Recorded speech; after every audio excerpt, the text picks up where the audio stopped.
por minimalisht po të kishit dhe këtë nxitim na jepni të rregulloren, do e kishim pasur rregulloren. Së dyti, nuk e di, po nuk ka vend botës që parlamenti mblidhet vetëm për të notarizuar proces verbale. Kur do diskutojmë ne këtu për ato çështje që po diskuton e gjithë bota për ne. Ne këtu diskutojmë proces verbalin, ndërkohë gjithë bota flet për Arubën. Ne këtu diskutojmë proces verbalin, ndërkohë Departamenti Amerikan Shtetit thotë që ka një qeveri të tërë që gjen kohën për të shkuar në Aruba, po nuk gjen kohën ky gjatoshi juaj të vi këtu të përballet me opozitën. Ju tregj vëmendje për gjuhë jo parlamentare të përdorur dhe gjithashtu nuk po flisni për proces verbalin. Fjalën e ka kërkuar zoti Gent Strazimiri. Zoti Strazimiri ka fjalën. Zoti Strazimiri ka fjalën për proces verbalin. Lëre ta mbaroj më. Zoti Strazimiri, e doni fjalën?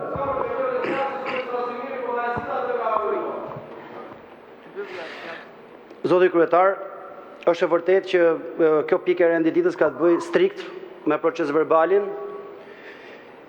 dhe faktin nëse a janë respektuar siç duhet dhe janë transkriptuar siç duhet edhe lapsuset e deputetëve. Këtu nuk ju a heq njëri, atë transkriptet i bëni mirë shumë.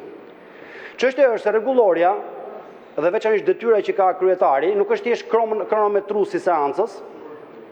Dhe të vlerësoj nëse fjala gjatosh apo shkurta biq është fyerje, dakord? A do t'i pëlqente apo s'do t'i pëlqente kryeministrit? Rregulloria përmban 100 ca nene që janë detyrime ndaj teje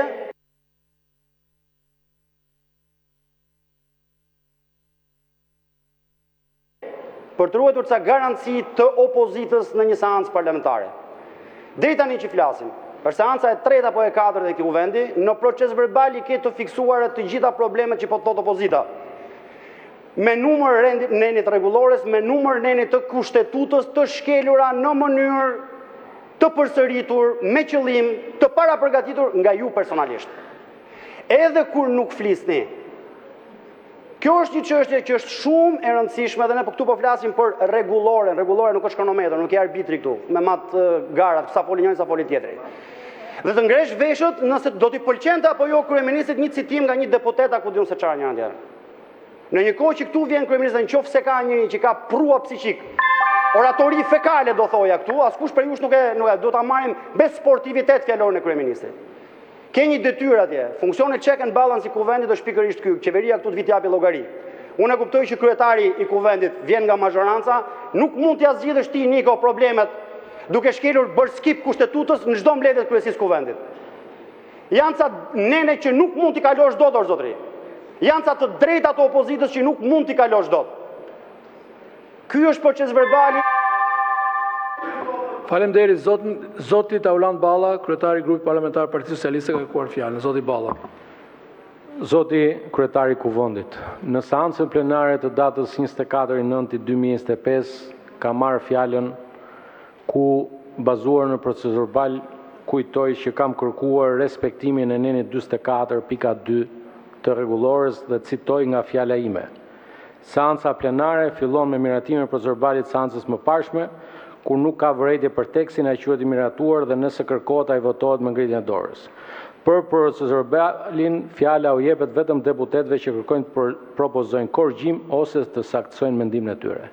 Kemi mbi 20 minuta që dëgjojmë këtu diskutantë që nuk kanë thënë asnjë fjalë për fjalimin e tyre historik të para disa ditëve dhe ju lutem zoti kryetar, për herë të parë pas kaq shumë viteve po ndodh një precedent që nuk ka ndodhur asnjëherë, nuk ka pasur diskutime të kësaj natyre në këtë pikë të rendit ditës. Diskutimet për procedurë merren pas miratimit të proces verbalit dhe pas prezantimit të rendit të ditës dhe me çështjet një për një. Ne kemi një çështje që është çështje ndryshme, kemi pasur një diskutim shumë të mirë sot, frytdhënës në konferencën e kryetarëve, gjova një deputete këtu që ju referua pikërisht kësaj çështje, po nuk ju durua dot që të shkonte tek kjo çështje. Dhe e mori fjalën për proces verbalin.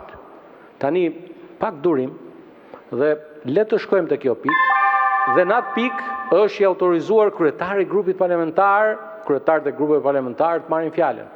Unë mendoj zoti kryetar, duhet japim fund këtij standardi të çuditshëm që nuk ka ndodhur, nuk mbahet mend, që kuvendit filloi me debat për procedurbalin kur kjo është pjesa më e rregulluar e rregullores. E merr fjalën dhe thua, fjalën time në këtë pikë ma kanë thënë gabim ose mund ta çosh edhe me shkrim.